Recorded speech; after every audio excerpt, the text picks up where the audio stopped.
안녕하세요. 얼마 전 큰 코 제대로 다친 40대 초반 미혼 남자입니다. 미혼 남자가 무슨 사연이 있어서 이런 채널에 다 사연을 보냈나 싶으시죠? 제가 이 사연을 쓰게 된 건 저와 같은 피해자가 더 이상은 생기지 않았으면 하는 마음에서 쓰게 됐습니다. 사람 일 모른다고 저도 이렇게 바보처럼 당하게 될 줄 꿈에도 상상 못했거든요. 저는 학창 시절에 공부도 잘했고 치과 대학에 진학해서 현재까지도 치과 의사로 일할 만큼 능력적으로 부족함이 없었습니다. 주변에서도 늘 영리하다는 말을 듣고 자란 사람이 바로 저였어요. 그래서 시골에서 농사를 짓고 계시는 부모님은 의사 아들 자랑에 늘 밥 안 먹어도 배가 부르다며 싱글벙글이셨죠. 요즘 TV를 보면 완벽한 스펙을 가진 사람들을 보고 사기 캐릭터 같다는 말들을 하잖아요. 근데 정말 예비 아내가 전부 사기일 줄 누가 알기나 했겠습니까? 10개월 연애 끝에 결혼 문턱까지 갔다가 골로 갈 뻔한 인생 구사일생으로 살아 돌아온 사연을 지금부터 여러분께 한번 풀어보려고 합니다. 제가 연애 경험이 없던 것도 아니고 나이에 맞는 연애도 해봤지만 결혼까지 이어지는 인연이 없었어요. 게다가 저는 치과 일도 적성에 맞았고 취미생활도 하며 인생을 즐기고 있었습니다. 그러다 제가 마흔이 되도록 결혼 생각도 없이 일만 하니까 시골에 계시는 어머니가 걱정스러운 목소리로 종종 전화를 하셨어요. 너는 만나는 여자도 없어? 나이가 몇인데 장가도 안 가고 여직 일만 하고 있어. 지금이야 젊으니까 괜찮지만 더 나이 들면 보기 흉해. 뭘 또 보기가 흉해요. 집신도 다 짝이 있다고 언젠간 결혼하겠죠. 집신이 짝이 있으면 뭐해. 나머지 한 짝이 어디 있는지 찾아 나서지도 않는 걸. 너 이제 마흔이야. 당장 장가가서 애 낳아도 걔가 대학 갈 나이 되면 너 금방 환갑이다. 요즘에는 나이 든 부모 애들도 싫어해. 오늘 시내 나가서 보니까 결혼정보회사 가면 너처럼 인물 훤한 여자들이 많다는데 너도 그것 좀 알아봐. 진짜 이 애미 소원이다, 소원. 시골에서 농사만 짓는 부모님은 홍기 꽉 찬 아들이 장가갈 생각이 없어 보이자 결혼정보회사를 가보라면서 권유하셨어요. 그 무렵 어머니가 하도 장가 언제 갈 거냐면서 보채는 통에 저는 잔소리를 피해 결혼정보회사에 회원 등록을 하게 됐습니다. 부모님 속이 타들어갈 만도 했던 게 남동생이 저보다 먼저 결혼을 해서 잘 살고 있는 모습을 보니까 저도 어서 가정을 꾸렸으면 하는 바람이 생기셨던 것 같았죠. 당시 주변에 같은 치과 의사였던 친구가 결혼정보회사를 통해 만난 아내와 잘 사는 모습을 보니 눈 딱 감고 저도 가입을 해봤어요. 등록 후 결혼정보회사 매니저를 통해 프로필을 보고 첫 소개팅을 하게 됐는데 그게 바로 예비 아내였던 겁니다. 예비 아내는 유명 대기업에 다니고 있었고 연봉이 1억이나 됐어요. 사진상으로 인상도 나쁘지 않았고 나이도 저보다 4살 연하였던 예비 아내와 결혼정보회사를 통해 첫 만남을 갖게 됐죠. 그런데 예상외로 예비 아내와 저는 성격이며 취향, 인생관도 정말 잘 맞는 거예요. 제가 연인을 만날 때 가장 중요하게 생각하는 게 대화가 잘 통하냐인데 예비 아내와는 몇 시간을 떠들어도 시간 가는 줄 모르고 떠들었죠. 그렇게 첫 만남 이후에도 여러 번 만나다 연인 사이로 발전하게 됐던 거예요. 그러다 연애 기간이 5개월이 넘어갔을 때쯤 친구들 모임에도 같이 나가고는 했어요. 예비 아내가 졸업한 대학교와 동문인 친구가 있던 모임이라 예비 아내도 부담 없이 올 수 있을 것 같았죠. 그런데 제가 친구들 모임이라는 말만 하고 예비 아내와 동문인 친구가 있다는 말은 못했던 거예요. 어차피 좁은 한국 땅에서 동문 마주치는 일은 있을 수 있는 일 아닙니까? 근데 예비 아내는 제 친구가 본인과 같은 대학교를 나왔다고 소개하니까 크게 당황하는 거예요. 그때 제 친구는 반가운 마음에 예비 아내를 보면서 신이 난 목소리로 이렇게 말했습니다. 와, 저랑 같은 대학 나온 줄 몰랐는데 진짜 반갑네요. 여기 아직 도착 전인데 제일 늦게 오는 친구 한 놈도 A대학 나왔어요. 오랜만에 옛날 생각나고 좋네요. 근데 전 학교 캠퍼스 생활을 즐기지 못해서요. 에이, 그래도 학교 앞에 있던 분식집은 가셨을 거 아니에요. 거기 가면 여대생들 많아서 저도 친구랑 엄청 갔어요. 한창 그럴 나이잖아요. 거기요? 네, 저도 분식 좋아해서 가긴 갔었죠. 역시 그때 학교 분식집이 예쁜 여대생만 갔던 게 맞았나 봐요. 지금 너무 예쁘세요. 친구는 신이 난 듯 예비 아내를 보면서 옛날 대학교 이야기를 했고 예비 아내는 적당히 답을 하고 있었어요. 그런데 어딘가 표정이 불편해 보이더니 화장실을 간다면서 급히 자리에서 일어나 버렸어요. 그리고 잠시 후 늦게 도착한 친구가 급히 들어왔고 아까부터 예비 아내와 같은 대학교를 졸업했다는 사실로 신나게 떠들던 친구 한 놈이 지각한 그 친구를 보면서 떠들기 시작했습니다. 야, 영철이 여자친구분 우리랑 같은 대학교 나왔대. 그 학교 앞에 분식집도 기억하시더라. 분식집? 학교 앞에 그런 게 어딨어? 뭔 소리야. 우리 학교 앞에서 같이 자주 먹었잖아. 아야, 그건 임마 우리 둘이 살다 하숙집 앞에 있던 거잖아. 이놈 기억력이 맛이 갔네. 파란색 간판이었던 분식집. 맞다, 맞아. 그거 하숙집 앞이었지. 어? 근데 영철이 여자친구분 학교 앞에서 자기도 갔다고 하던데? 그 순간 분위기는 싸해졌고 친구들은 일순간 조용해지고 서로 눈치만 봤어요. 저는 오래전에 졸업해서 착각한 거 아닌가 싶었죠. 그때 화장실에 다녀온 예비 아내가 들어왔고 예비 아내는 싸해진 분위기를 뚫고 자리에 앉았는데 친구는 분위기를 풀어보려 예비 아내를 보며 장난스럽게 말했습니다. 제가 뭘 착각했나 봐요. 우리 학교 앞에 분식집 없었는데 재수 씨도 착각한 거죠? 네? 있었는데 아니었나? 근데 제가 워낙 공부만 해서 뭐가 있었나 잘 모르겠네요. 공부만 하셨으면 모를 수도 있죠. 저도 워낙 오래전 일이라 가물가물해요. 그럼 그 학교 다닐 때 같은 과에 있던 김영숙이라고 알아요? 아니요. 모르겠어요. 근데 저 대학교 얘기 불편한데 그만하시죠. 잘 기억도 안 나고 제가 대학교 때 기억이 별로 안 좋아서요. 예비 아내는 당황한 얼굴로 착각을 한 것 같다며 얼버무렸어요. 친구는 화제를 돌려보려고 예비 아내와 같은 과에 있던 지인 이야기를 하려 했는데 갑자기 정색을 하면서 그만하라고 하는 겁니다. 혹시 아는 사람 있냐고 묻는 질문이 정색까지 할 일인가요?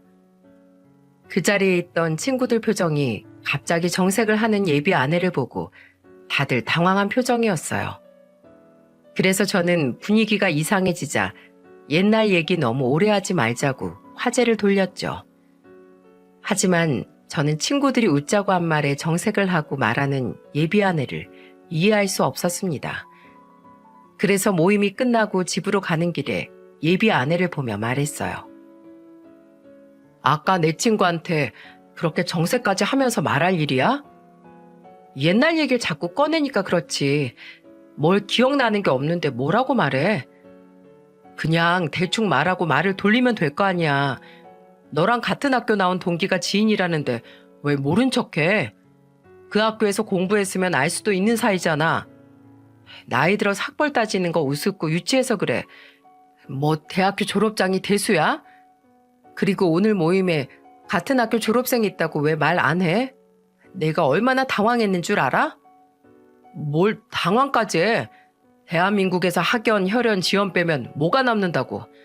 안 나온 학교를 나왔다고 한 것도 아니고 왜 그렇게 정색을 해? 누가 안 나왔다는 거야?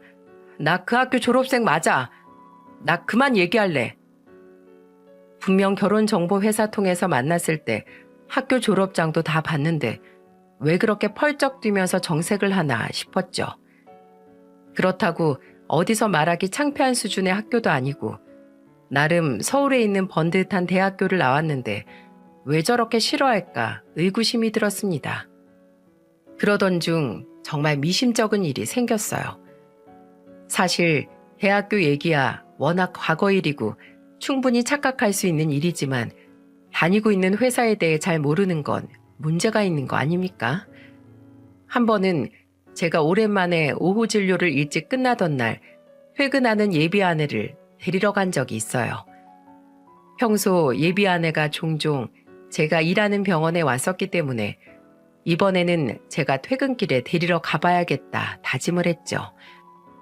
그런데 제가 깜짝 놀래켜 주려고 미리 말도 안 하고 회사 앞에서 기다리고 있다는 문자를 남기자 바로 전화가 걸려왔습니다. 반가운 마음에 전화를 받자 예비 아내는 버럭 화를 내며 말하는 거예요. 왜 말도 없이 와?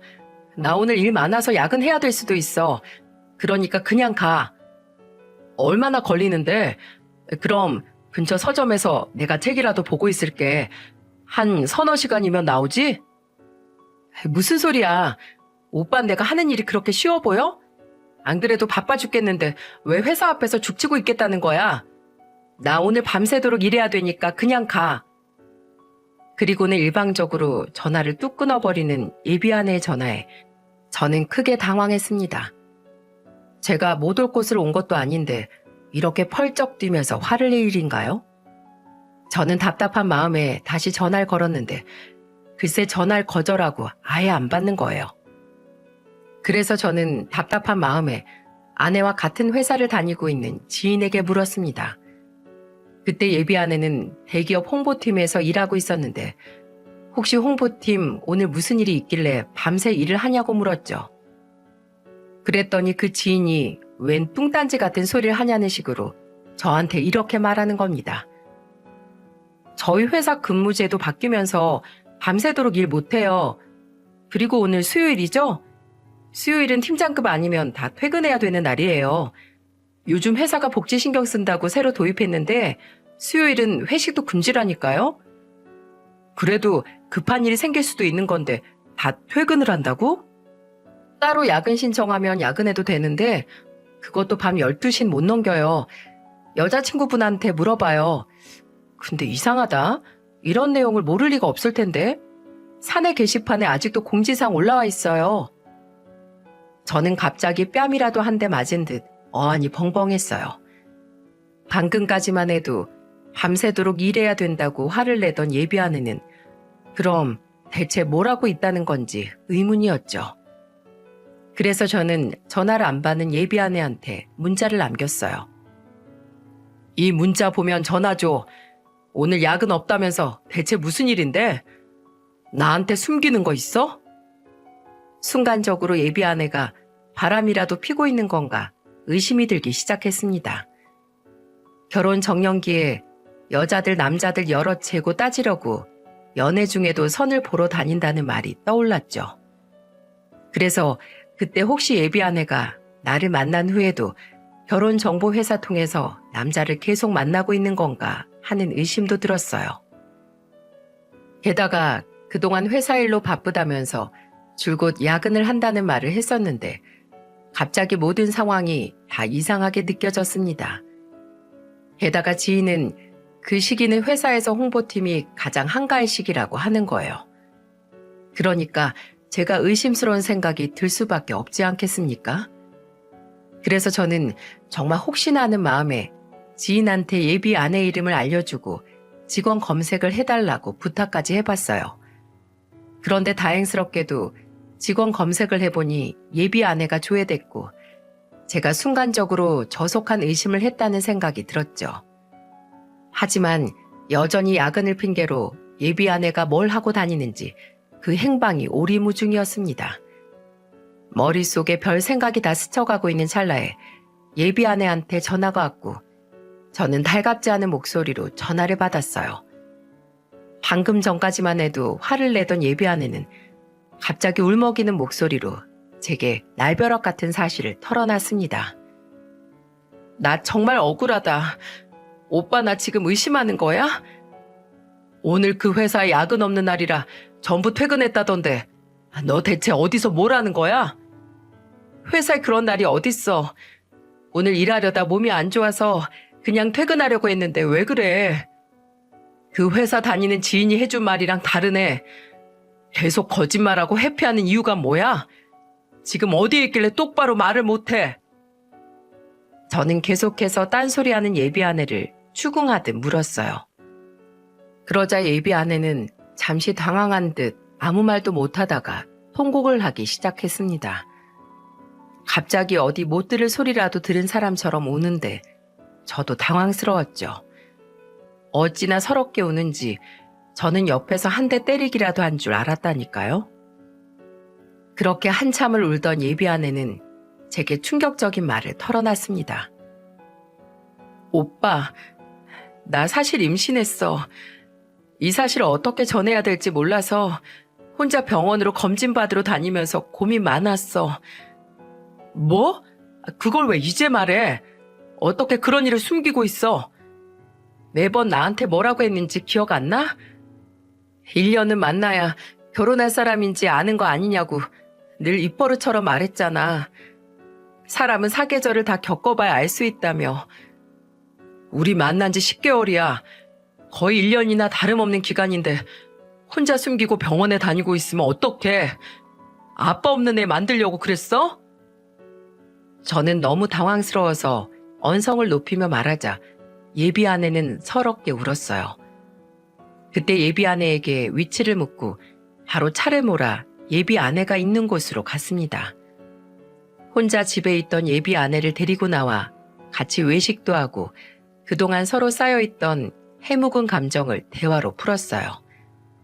그리고 서로 오해가 풀릴 때쯤 예비 아내는 가방에서 초음파 사진을 보여주며 진지한 목소리로 말했습니다. 나 6살 때 친아빠 사고로 일찍 돌아가셔서 엄마랑 둘이 살았던 거 알지? 태어날 아이한테는 온전한 가정 주고 싶어. 나도 아이한테 부끄럽지 않은 엄마 될 테니까 오빠도 같이 노력해줘. 앞으로는 숨기지 말고 전부 다 말해줘. 하나 숨기기 시작하면 2개, 3개 숨기는 거 늘어나는 거 금방이야. 이번 일만 해도 그렇잖아. 솔직히 말하고 풀었으면 이렇게 될 일도 아니었어. 우리 치과 선생님이 진료보는데 괜한 걱정거리 만들어줄까봐 그랬습니다. 앞으로는 내가 그날 먹은 반찬까지도 전부 다 말해줄게. 그렇게 예비 아내와 쌓였던 오해를 풀었고 얼마 뒤 예비 아내에게 프로포즈까지 했습니다.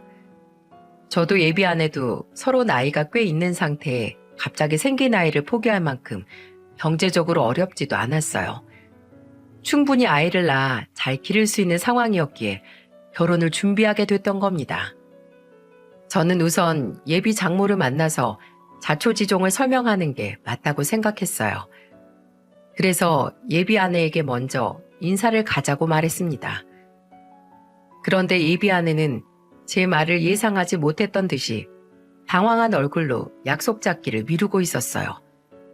결혼할 여자 집에 먼저 인사 가는 게 무리한 일인가요?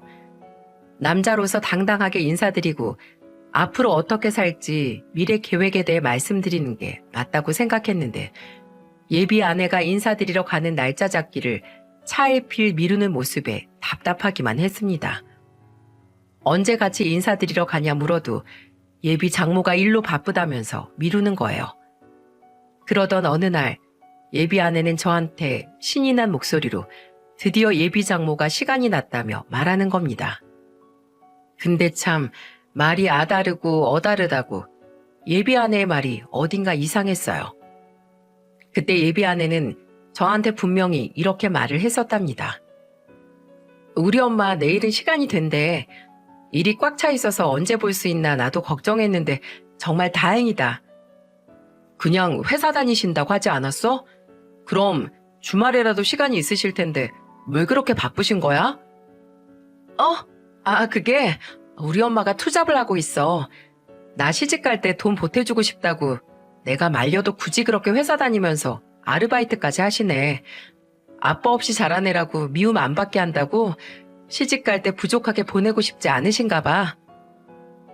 예비 장모가 회사를 다니고 있다고 들었는데 마치 정기적인 일이 아니라 스케줄을 잡고 일하는 사람을 말하듯이 일이 꽉 차 있대라는 말이 어딘가 이상하게 들렸습니다. 그래서 제가 미심쩍은 듯 묻자 예비 아내는 결혼 자금을 보태주려고 예비 장모가 아르바이트를 추가적으로 하고 있다고 말하는 거예요. 그 말을 듣고 나니까 제가 괜히 말투에 꽂혀서 엄한 생각을 했구나 했죠. 하지만 예비 장모를 만나 결혼 준비에 대해 얘기하려던 저는 괜한 소리만 하다 오게 됐어요. 지금도 예비 장모를 처음 보던 날을 떠올려 보면 이 두 사람이 진짜 모녀가 맞나 라는 생각이 들 정도였다니까요. 무슨 예비 장모를 만나 진지한 대화를 하는 게 아니라 청문회를 하는 듯한 자리였어요. 겨우 약속을 잡고 만나게 된 날, 저는 예비 아내와 먼저 식당에 도착해 있었습니다. 잠시 뒤 조심스레 인사를 하고 다가오는 분을 보고 깜짝 놀랐어요. 왜냐면 아내와 예비 장모가 닮은 구석이 하나도 없는 겁니다.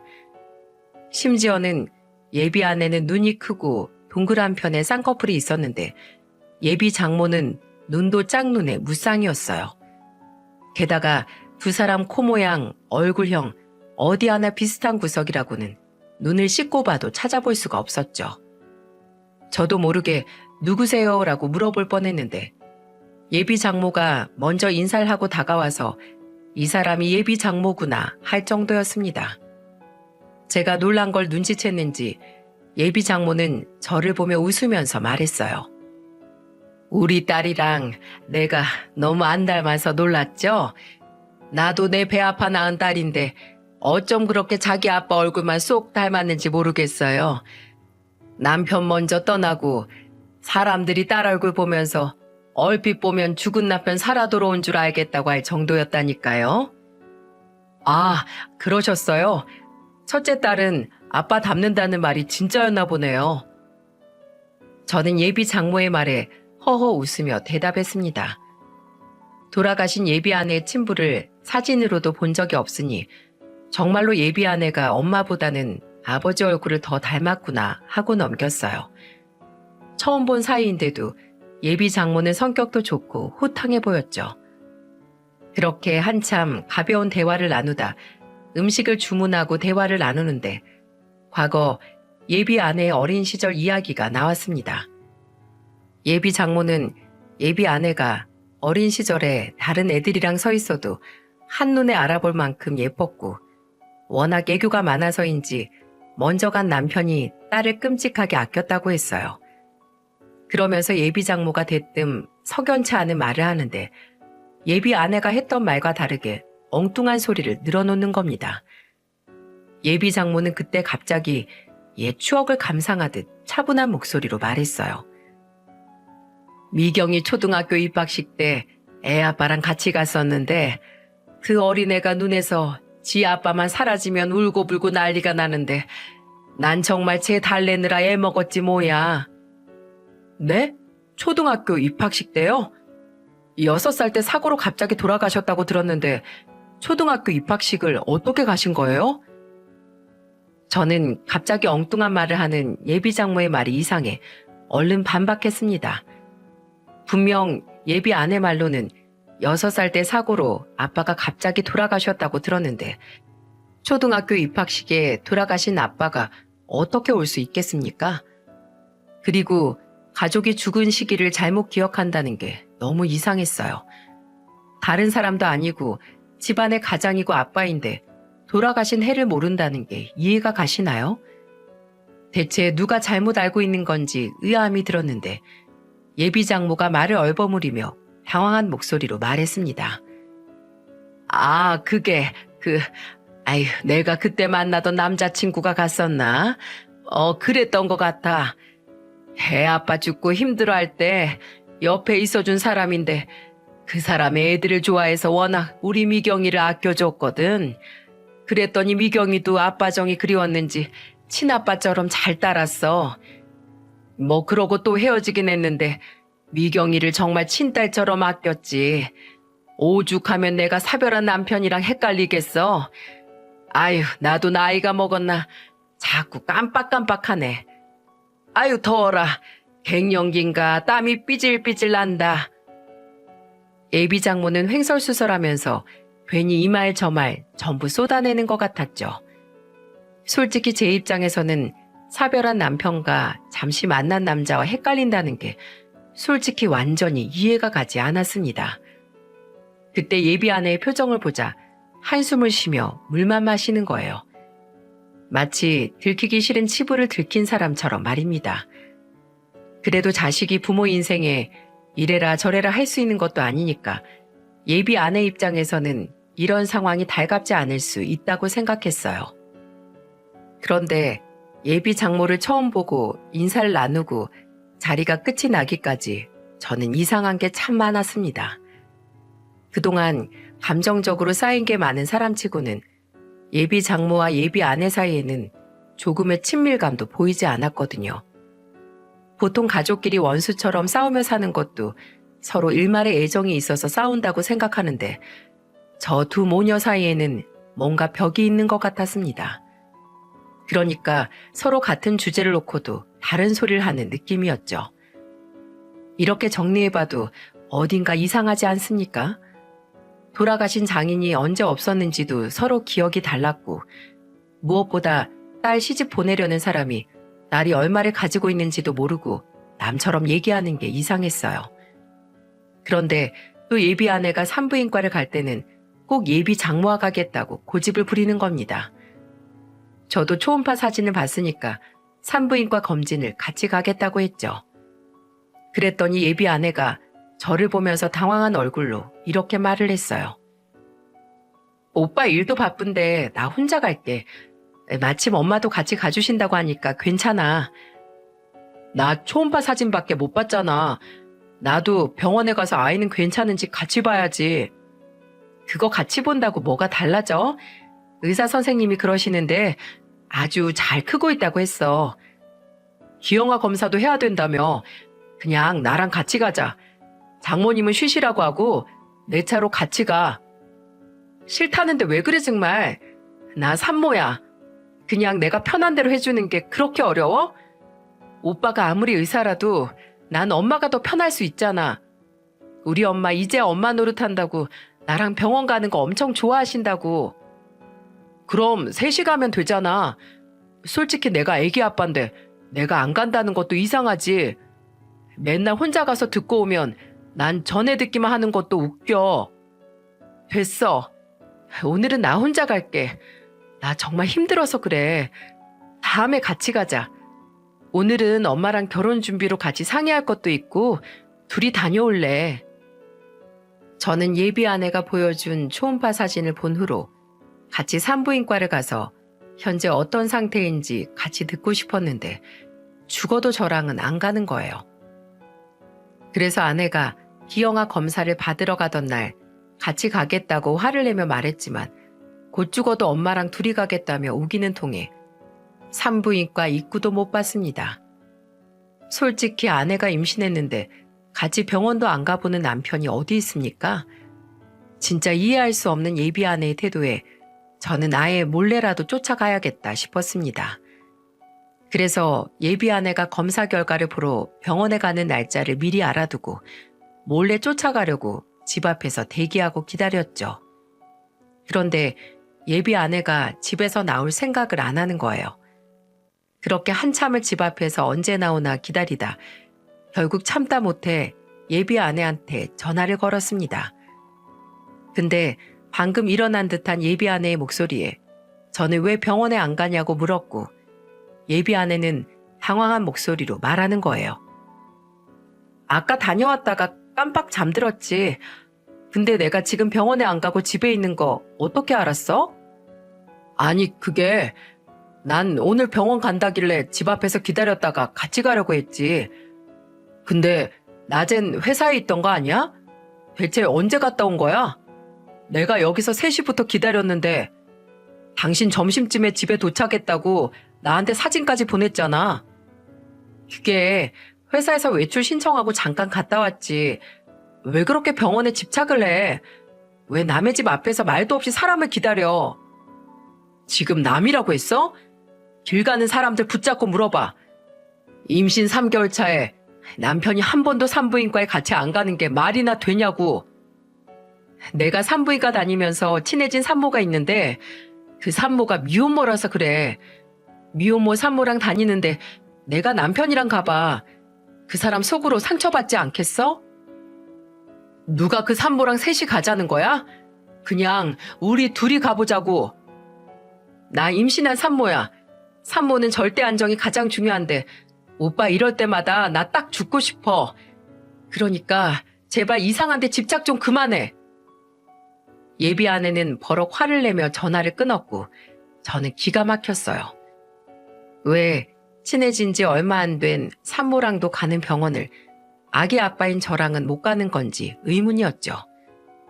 그리고 그 후로도 산부인과 같이 가는 걸 피하던 예비 아내를 보면서 이상한 낌새를 눈치챘습니다.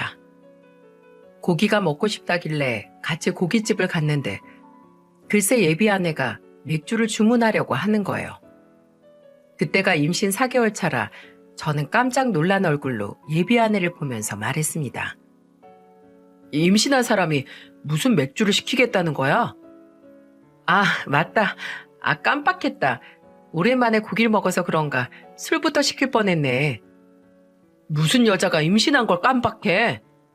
그럴 수도 있지. 내가 워낙 입덧도 없고 속도 편하니까. 나 임신 체질인가 몸이 아주 가벼워. 세상에 임신을 했는데 임신한 거 까먹었다는 여자 본 적 있으신가요? 제가 남자라서 이런 여자를 처음 보는 건가 싶을 만큼 황당했습니다. 그때부터 어딘가 이상하다 싶은 냄새가 나는데 확실한 증거가 없는 거예요. 결국 저는 물증을 찾지 못해 상견례 날짜까지 잡게 됐답니다. 시골에서 버스를 타고 올라오시기로 한 부모님께 약도를 드리고 먼저 예비 아내와 예비 장모와 셋이서 미리 예약해둔 룸으로 된 한정식 가게에서 기다리고 있었죠. 하지만 제가 아무리 약도를 간단히 보내드렸다 해도 시골에 사시던 부모님이 서울길을 헤맬 수밖에 없었습니다. 아버지는 몇 번씩 전화해서 길을 물으셨고 저는 결국 예비 장모와 대화를 하다 잠시 나갔다 온다며 양해를 구하고 밖으로 나갔죠. 밖에 나와서 아버지께 전화를 걸려고 보니까 전화기가 없는 겁니다. 그래서 저는 다시 식당으로 허겁지겁 들어갔는데 살짝 열린 문틈으로 예비 아내와 예비 장모의 충격적인 대화가 들렸어요. 열린 문틈으로 연신 식은땀을 닦는 예비 장모는 예비 아내를 보며 말했습니다. 사모님, 저 연기 잘하고 있죠? 아유, 심장 떨려 죽겠어요. 지금처럼 묻는 말에 대답만 하세요. 지난번처럼 괜히 오바하다가 헛소리 하지 말고요. 그때 내가 뒷수습하느라 얼마나 진땀 뺐는 줄 알아요? 난 그냥 진짜 엄마처럼 잘하고 싶었던 건데 미리 외우고 간 게 머리에서 꼬이는 바람에 아유, 이런 대역 아르바이트는 사모님이 처음이라 서툴렀어요. 진짜 엄마가 아닌데 아무리 외운다고 그게 자연스럽겠어요? 제발 속물처럼 안 보이게 그 입 좀 다물어요. 나 의사 남편 얻으려고 개고생하는데 꼭 그렇게 죄를 뿌려야겠어요? 저런 남자들이 얼마나 여우인 줄 알아요? 제발 시부모님 오시면 인상 좋은 아줌마처럼 잘 웃기나 해요. 오늘도 실수하면 나 진짜 돈 안 줄 거니까 명심해요. 예비 아내는 짜증 섞인 말투로 예비 장모를 보며 소리쳤습니다. 저는 그때 제 귀로 듣고도 이게 무슨 상황이지 싶었죠. 이게 지금 엄마와 딸의 대화로 들리시나요? 아무리 들어도 둘이 작당 모의라도 하는 것처럼 들렸고 저는 한동안 풀리지 않던 문제에 답을 찾은 기분이었습니다. 이제야 저 둘이 왜 같은 문제를 두고 딴소리를 했나 감이 잡히기 시작한 거예요. 저는 그 순간 어떤 사정이 있더라도 아무렇지 않게 거짓말을 일삼는 예비 아내를 보며 화가 났습니다. 게다가 저 하나로도 모자라 상견례 날짜까지 잡으며 저희 부모님까지 속이려고 한 게 너무 분하고 화가 났어요. 저는 한정식 룸 문이 부서져라 열고는 방안을 보며 소리쳤습니다. 넌 뭐야? 뭐하는 년이길래 이딴 되도 않은 작당 모의를 해? 대여가 해봐? 대체 무슨 짓을 꾸미고 있는 거야? 너무 화가 난 저는 앞뒤 볼 것도 없이 문을 벌컥 열고 들어가서 냅다 욕을 날려버렸어요. 그동안 미심쩍고 이상했던 부분들이 퍼즐처럼 맞춰지자 이 자리에서 아예 단판을 짓자는 심정이었죠.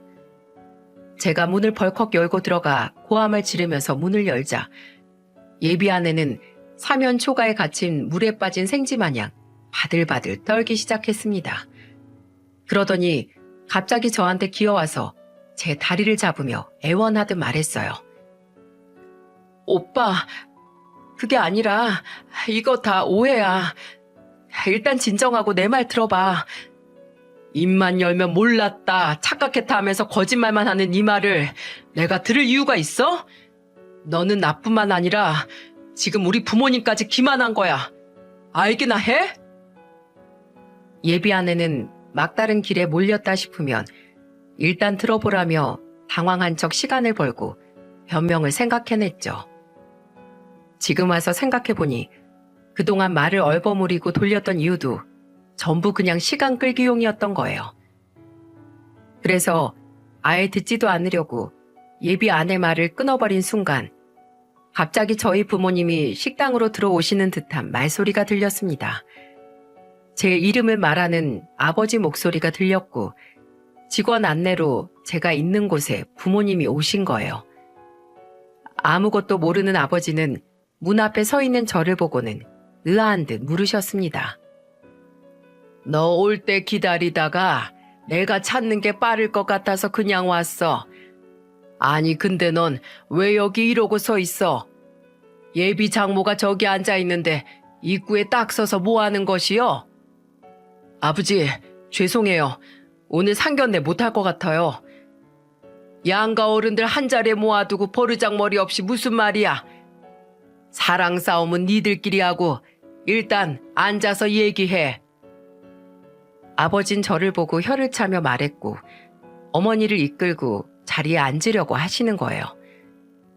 저는 차마 부모님까지 이런 거짓말 같은 상황에 당하게 할 수 없어서 아버지를 보며 말했습니다. 아버지, 앉지 마세요. 이 사람들 사기꾼이에요. 저도 방금 알았어요. 전부 다 속았다고요. 뭐야? 속았다니 그게 무슨 말이야? 제가 다 들었어요. 저 아줌마는 대여 알바 중인 거고 저 아줌마를 고용한 사람이 이 여자라고요. 시골에서 3시간 걸려서 왔더만 이게 다 무슨 소리야. 이놈들이 우리 식구들을 뭘로 보고 이딴 짓을 벌인 거야. 세상 말세라지만 감히 상견례 거짓 부렁을 쳐? 저만큼이나 충격받고 화가 난 아버지는 노발대발 화를 내셨고 순간 바닥에 있던 신발을 들어서 던지려고 했어요. 그러자 그 순간 예비 장모 대역을 했던 아줌마가 무릎을 꿇고 싹싹 빌며 말했습니다. 저 진짜 아무것도 몰라요. 그냥 하루 일당 20만 원 준다길래 돈이 급해서 온 거예요. 정말이에요. 이 여자가 무슨 의도로 그런 건지 저 정말 몰라요. 그 말을 듣는데 어처구니가 없더라고요. 세상에 거짓말 짜고 같이 칠 땐 언제고 이제 와서 몰랐다니 말이 됩니까? 저는 아줌마를 보면서 화를 내며 말했습니다. 그 입 다물어요. 내가 지금 부모님 앞에 있어서 참는 거지. 나 이렇게 넘어갈 사람 아니니까 딱 기다려요. 저는 우선 놀랐을 부모님을 진정시키고 사실관계 확인 후 연락드리겠다며 집으로 가서 계시라고 했어요. 택시를 잡아서 우선 서울에 있는 제 집으로 모셔드렸죠. 그리고는 다시 식당으로 와서 죄인처럼 앉아있는 사기꾼 2사람을 보는데 진짜 황당했습니다. 사기당하는 사람들이 바보라고 생각했는데 제가 당하고 있는 줄도 모르고 대체 무슨 생각으로 산 건지 기가 막혔어요. 제가 들어오는 소리를 듣고 예비 아내가 무릎을 꿇고는 제 다리를 붙들고 다시 한번 말했습니다. 오빠, 일단 진정하고 나랑 얘기 좀 해. 그런 거 아니야. 다 오해야. 내가 다 설명할게. 왜? 이제야 뭐라고 또 거짓말 칠지 생각이 끝났나 봐? 우리 아버지가 화낼 때는 꿀먹은 벙어리처럼 입 꾹 닫고 있더니 또 무슨 거짓말을 하려고 그러는데 어디 떠들어 봐. 나 사실 고아야. 고아라서 그랬어. 진짜 죽어도 고아인 거 알리기 싫어서 그랬어. 나 좀 이해해줘. 내가 그런 식으로 네 상황 전부 이해해주다 이런 개 같은 상황까지 온 거 아니야? 그리고 고아라서 속였다고? 웃기시네. 이제 네가 콩으로 매줄 만든다고 해도 네 말은 못 믿어. 내가 네 시커먼 속 낱낱이 밝혀내고 저 아줌마도 같이 쌍으로 고소할 거니까 두고 봐. 제가 고소를 한다고 하자 예비 아내는 울기 시작했고 대역 알바를 하던 아줌마는 깜짝 놀라서 저를 보며 손이 발이 되도록 빌기 시작하는 겁니다. 그러면서 금방이라도 울 것 같은 애처로운 목소리로 제게 이렇게 말했어요. 저 진짜 아무것도 모르고 아르바이트 한 거예요. 일당 20만 원인 것만 알고 온 건데 절 고소하시면 어떡해요. 내가 그쪽 사정 알아서 어디다 쓰는데 막말로 아줌마는 돈 받으면 끝인데 난 아줌마 때문에 인생이 골로 갈 뻔했다고. 근데 아무것도 몰랐다는 소리가 함부로 나와? 진짜 잘못했어요. 죄송해요. 다신 이런 일 안 할게요. 제가 진짜 오늘을 계기로 절대 안 할 테니까 한 번만 제발 봐주세요. 남편 귀에 들어가면 저 죽어요 정말. 대역 알바 아줌마는 자기 정말 죽는다며 앞으로 이런 알바 절대 안 하겠다고 빌었어요. 저는 그 아줌마를 보고 고소는 안 할 건데 제가 묻는 말의 사실만을 말하라고 했죠. 만일 하나라도 거짓을 섞어 말할 경우 선처 없이 고소할 거라고 말했습니다. 그러자 제 말에 아줌마는 고맙다며 제가 전화번호를 남기고 떠났어요. 그리고 홀로 남은 예비 아내를 보며 저는 어금니를 꽉 깨물고 말했습니다. 내가 마음 같아서는 네 뺨이라도 한 대 날리고 싶은데 겨우 참는 거야. 나는 대체 네가 뭐 하는 년인지 다 밝혀내서 너 진짜 제대로 개망신 당하게 해줄 테니까 각오해. 저는 무릎 꿇고 울기만 하는 예비 아내를 보고 가만 안 두겠다며 소리치고 나왔어요. 저는 곧장 나오자마자 예비 아내라고 철석같이 믿었던 사기꾼 년에 대해 뒷조사를 시작했습니다. 인터넷에 검색 후 흥신소를 찾아서 뒷조사도 부탁했죠. 그리고 며칠 뒤 저는 믿기 힘든 사실을 알게 됐어요. 설마 했는데 예비 아내는 껍데기만 진짜 본인이고 알맹이는 전부 다른 사람이었던 겁니다. 그야말로 눈, 코, 입 빼고는 전부 다른 사람의 인생을 훔쳐왔던 거예요. 흥신소에서 정보를 찾아준 담당자는 제게 어이가 없다는 말투로 말했습니다. 이 여자 뒷조사 하고 말 것도 없어요. 지명 수배자예요. 뭐라고요? 지명 수배자요? 아니, 그런 사람이 어떻게 결혼정보회사에 있단 말이에요? 사기꾼 중에도 완전 악질이에요. 사기 전과 3범인데 또 사기치다 걸려서 지명수배 걸려 있어요. 사기꾼이 대단하네. 의사 양반도 다 속이고. 세상에 결혼정보회사에 사기 전과 3범인 사람이 있을 거라고 상상이나 했겠습니까? 그런데 더 기가 막힌 건 이게 끝이 아니었다는 거예요. 이런 사기꾼이 결혼정보회사에 등록할 수 있었던 건 바로 작정하고 모든 서류를 조작했기 때문에 가능했던 겁니다. 흥신소 담당자는 조사해보니 예비 아내가 결혼정보회사에 제출한 신상정보가 모두 예비 아내의 고등학교 동창 정보였다는 거예요. 그러면서 제게 어이가 없다는 목소리로 말했습니다. 나도 흥신소에서 남들 뒤 여러 번 밟았지만 이런 여잔 처음 봐요. 보니까 자기 고등학교 동창 정보를 그대로 자기 인생처럼 꾸며놓은 거예요. 아주 작정한 사람이라 깜빡 속을 뻔하셨어요. 그 사기꾼 친부모 둘 다 살아있는데 도박꾼들이라서 서로 연락도 안 하고 사나 보네요. 진짜 하늘이 도운 거예요. 저는 망치로 한 대 얻어맞은 기분이었어요. 그러니까 결국 제가 예비 아내라고 믿고 있던 사람은 동창을 사칭한 가짜였던 거예요. 그 동창은 회사에 육아휴직을 내고 쉬고 있었기 때문에 사원증이 사라진 것도 몰랐죠. 저는 이걸 전부 모아서 예비 아내의 표적이었던 동창을 찾아갔습니다. 아무것도 모르던 동창은 자신의 민증과 사원증에 자신의 얼굴이 아닌 예비 아내 얼굴이 붙어있는 걸 보고 놀란 얼굴이었어요. 그리고는 제게 놀란 목소리로 말했습니다. 학교 다닐 땐 안 친했는데 언제부턴가 자기도 취업 준비를 한다고 절 찾아왔더라고요. 그래도 동창이고 같은 반이었던 친구라 도와준 건데 옆에서 이런 짓을 하려고 그런 줄도 몰랐어요. 제가 휴직 중이라서 회사에서 퇴사 처리된 게 아니라 이름이 조회됐나 봐요. 그 동창은 떨리는 손으로 자기도 고소하겠다면서 전부 증거로 쓰겠다고 가져갔어요. 알고 보니까 자기 임신했다고 가져온 초음파 사진마저도 동창 거였다니까요.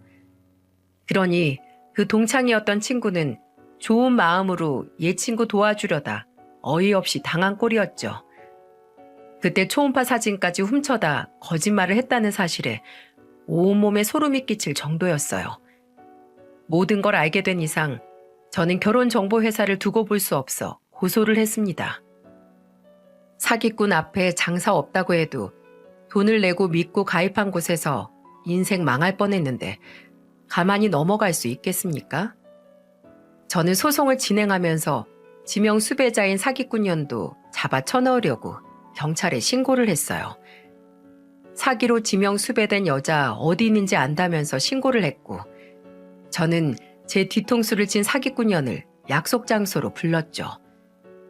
제가 전화를 걸어서 나오라고 하자 저한테 애원하듯 말했습니다. 오빠, 나 정말 한 번만 살려줘. 나 결혼하고 정말 정신 차리고 살려고 했어.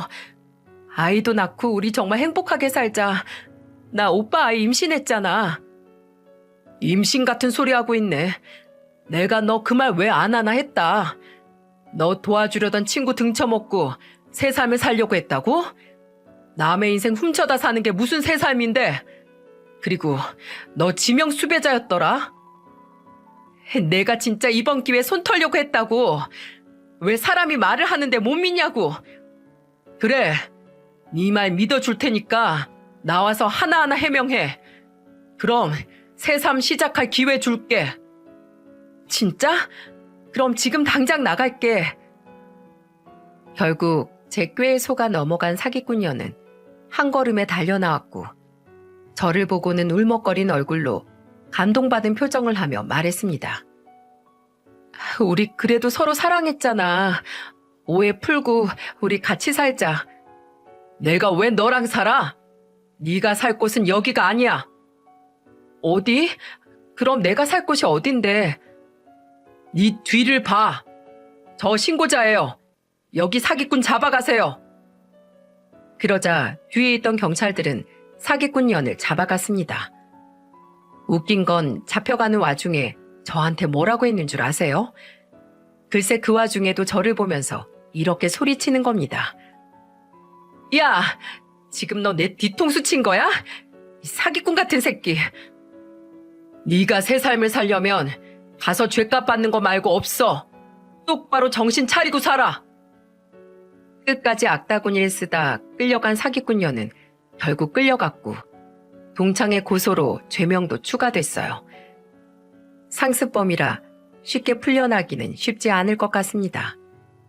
이 모든 사실을 들은 부모님들이 뒷목 잡고 쓰러질 뻔하셨어요. 저희 어머니 죽 서서 개 줄 뻔했다고 욕을 한 바가지 하셨어요. 저도 황당한데 부모님은 얼마나 날벼락 같았겠습니까? 지금도 결혼정보회사와 법적 싸움을 이어가고 있지만 저는 끝까지 싸워서 저 같은 피해자가 없도록 해보겠습니다. 책에서 본 글귀 중에 거짓말은 새끼를 친다는 말이 있어요. 습관적으로 남을 속이는 사람은 언젠가는 더 큰 사기 행위도 거침없이 하게 됨을 경계해야 된다는 말인데 제가 겪어보니까 딱 들어맞는 말이죠. 정말 늦게라도 알아챘으니 천만 다행이라고 생각합니다. 제 사연을 보시고 돌다리도 두드려보고 가시라는 뜻으로 쓰게 됐어요. 부디 저와 같은 피해가 없길 간절히 바랍니다.